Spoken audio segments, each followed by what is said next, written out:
মিশর প্রতিনিধি আফসার হোসেন, মালয়েশিয়া প্রতিনিধি এস এ সৌরভ, সৌদি আরবের জেদ্দা প্রতিনিধি হানিফ সরকার উজ্জ্বল এবং লন্ডন প্রতিনিধি সারওয়ার হোসেনের তথ্যচিত্রে প্রবাসী সংবাদ জানাচ্ছেন বিনিয়ামিন।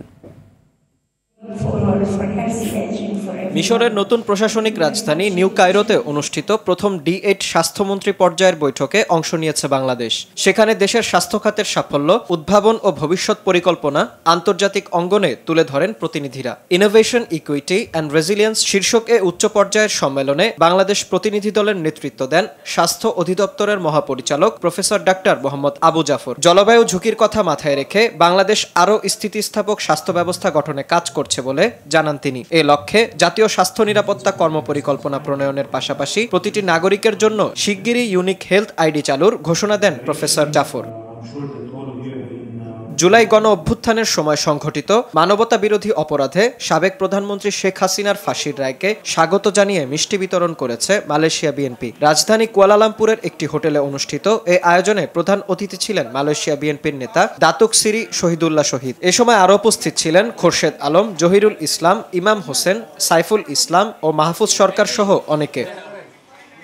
সৌদি আরবের আসির প্রদেশে পশ্চিমাঞ্চল যুবদলের সাধারণ সম্পাদককে সংবর্ধনা দিয়েছে আবহা আঞ্চলিক যুবদল। সংগঠনটির সভাপতি মাসুদ আলমের সভাপতিত্বে এবং আব্দুল হাই মিঠুর সঞ্চালনায় এতে প্রধান অতিথি ছিলেন পশ্চিমাঞ্চল কেন্দ্রীয় যুবদলের সাধারণ সম্পাদক শেখ মোশতাক আহমেদ। প্রধান বক্তা ছিলেন আসির প্রদেশ বিএনপির সভাপতি ওসমান গনি ভুইয়া। এছাড়া বিশেষ অতিথি ছিলেন আঞ্চলিক বিএনপির সভাপতি ওমর ফারুক, নাসির মোবারক, আবু সাইদ রাজীব, আব্দুল মান্নান, সেলিম মিয়া ও শামসুল হক।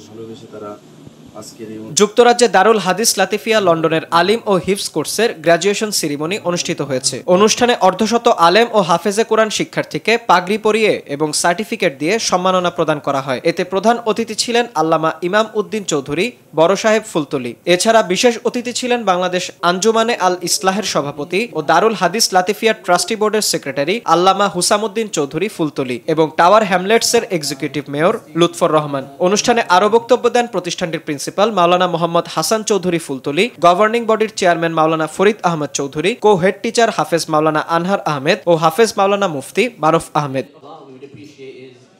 বিনিয়ামিন, RTV।